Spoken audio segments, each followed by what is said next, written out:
Good day, ladies and gentlemen. Welcome to Code Switching 2020, where we teach indigenous languages. Today we continue with our Spady lessons, looking at lesson number 31, 5 words of the day. Today's words are as follow.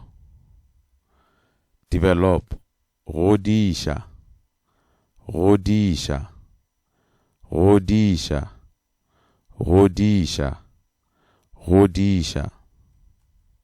Skill, bokgoni, bokgoni, bokgoni, bokgoni, bokgoni.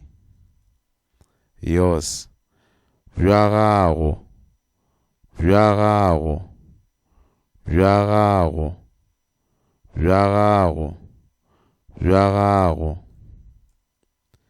Language, polelo, polelo, polelo, polelo, polelo. Develop your language skills. Godiša bokgoni bja gago bja polelo. Godiša bokgoni bja gago bja polelo. Godiša bokgoni bja gago bja polelo. Godiša bokgoni bja gago bja polelo. Godiša bokgoni bja gago bja polelo. Thank you for watching. For more videos, please go to Code Switching 2020. Thank you.